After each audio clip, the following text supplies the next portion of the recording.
कि अब हम सेल कैसे करेंगे। तो सेल करने के लिए आपको बिलिंग एंट्री यहाँ पे बटन बना हुआ है, आप बटन से जा सकते हैं, नहीं तो सिंपलीफाई मैं आपको मेनू से बताता हूँ, ताकि आपके सिस्टम में बटन नहीं बना या फिर आपका बेसिक एडिशन है उसमें बटन नहीं आते, तो मेनू सभी में आते हैं। तो आपको जाना है सेल में, और सेल में बिल पे क्लिक करना है, और इसकी शॉर्टकट कमांड है कीबोर्ड से Alt N प्रेस करेंगे तो सेल एंट्री पे आप आ जाएंगे।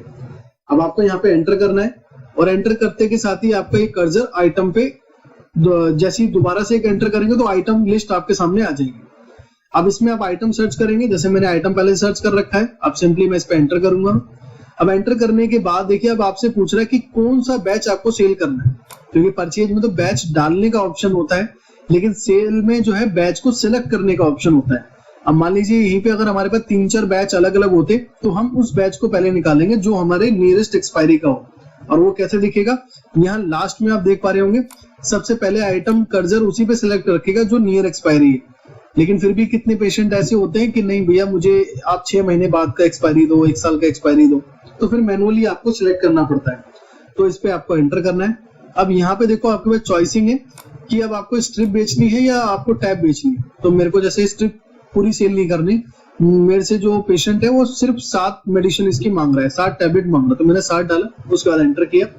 अब आप अगर डिवाइड करेंगे तो 40 में से जो 40 की एमआरपी है, और अगर लूज टैबलेट 7 सेल करूंगा मैं 10 की पैकिंग से, तो 28 रुपए का इसका बिल बनेगा। अब ऐसे दोबारा एंटर करके जो मेरा फर्स्ट आइटम है मैं उसको सर्च करता हूँ, तो देखो यहाँ पे ये फर्स्ट आइटम आ गया। अब मैंने इस पे एंटर किया और इसके बैच पे भी एंटर करके, अब देखना इसका क्या केस है, इसमें कोई भी जो है टैबलेट और स्ट्रिप का केस नहीं है।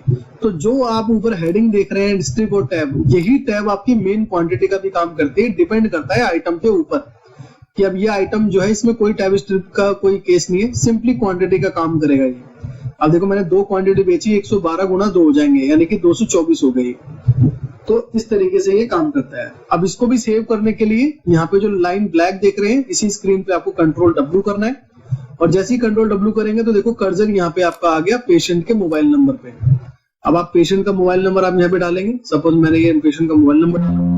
अब सिस्टम हमें ये बता रहा है कि ये पेशेंट आपके सिस्टम में फीड नहीं है, आप फीड करना चाहते हैं, तो मैंने करा यस, और उसके बाद आप एंटर करें पेशेंट का क्या नाम है, मान लो पेशेंट का नाम है यहाँ पे राहुल शर्मा, तो मैंने राहुल शर्मा डाल दिया। उसके बाद एड्रेस क्या है, एड्रेस डाल सकते हैं, और उसके बाद और भी बेसिक डिटेल्स है, अगर पेशेंट देता है तो डाल सकते हैं, अदरवाइज यहाँ पे इसको खाली भी छोड़ सकते हैं।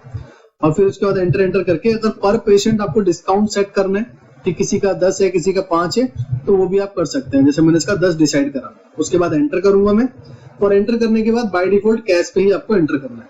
तो यहाँ पे हमारा ये पेशेंट लिस्ट बन गया।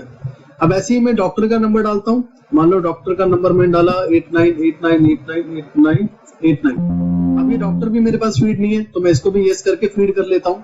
और जो भी हम ये फीड कर रहे हैं, नेक्स्ट टाइम कभी भी ये आएगा और मोबाइल नंबर बताएगा तो ऑटोमेटिक इसकी डिटेल आ जाएगी। अब जैसे मान लो डॉक्टर साहिल वर्मा है नाम इनका, और जो भी इनका एड्रेस है, एड्रेस डाल दिया मैंने, और उसके बाद एंटर करके जो भी इनका रजिस्ट्रेशन नंबर है, और फिर उसके बाद जो भी इनका क्लिनिक का जो मोबाइल फोन नंबर होता है, लैंडलाइन नंबर होता है, वो डाल सकते हैं। और अगर कोई कमीशन का रोल है कि इनको हमें 10% कमीशन देना पड़ता है, तो कमीशन भी डाल सकते हैं। और उसके बाद स्पेशलिटीज किस चीज में, जैसे स्किन के डॉक्टर हैं या किस चीज के डॉक्टर हैं, डेंटल है, तो आप वो भी डाल सकते हैं। उसका क्या क्वालिफिकेशन है, क्वालिफिकेशन आप मेंशन कर सकते हैं, जो भी इनकी डिग्री है उसके अकॉर्डिंग, और उसके बाद एंटर करेंगे। तो देखिए यहाँ पे ये डिटेल्स आ गई है। अब देखो मैंने यहाँ पे 10% बिल्कुल भी डाला नहीं है, ऑटोमेटिक जो पेशेंट की डिटेल में था उससे आ गई।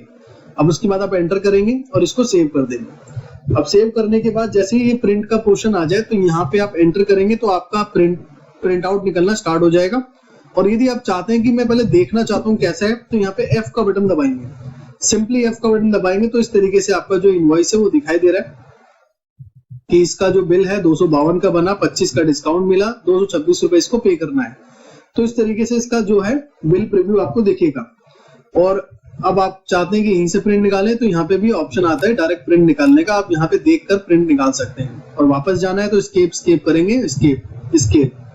अब इसी तरीके से जो है आप इसको मॉडिफाई करना चाहे, अपडेट करना चाहे, डिलीट करना चाहे, तो ट्रांजेक्शन में जाएं, सेल, और सेल में मॉडिफाई बिल, इस पे आपको क्लिक करना है और उसके बाद डेट मेंशन करनी है कि कौन सी तारीख का वो बिल था।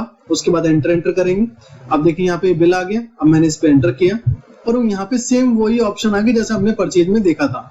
अब मॉडिफाई का ऑप्शन आ रहा है, मैंने मॉडिफाई पे क्लिक किया। मुझे पेशेंट की डिटेल चेंज नहीं करनी है और मुझे ये सारी चीज ओके रखनी है। बस मेरे को इसकी क्वांटिटी ये अपडेट करनी है कि जो ये 7 जो गोलियां ले गया था, 7 नहीं ये 8 गोलियां ले गया था, तो मैंने 8 कर दिया और उसके बाद कंट्रोल W से मैंने इसको सेव कर दिया। अब देखेंगे बिल, तो बिल इसका जो है 8 गोलियों का यहाँ पे बन गया। ये जो आप देख पा रहे हैं 8 गोलियों का बिल बना है इसका। तो इस तरीके से जो है हम बिल को अपडेट कर सकते हैं। डिलीट करना है तो यहाँ पे देखो डिलीट का भी ऑप्शन आता है कि हम डिलीट भी कर सकते हैं। क्लिक करेंगे और यस का ऑप्शन आएगा, बिल डिलीट हो जाएगा। तो इस तरीके से हमने अपनी सेल भी कर ली है।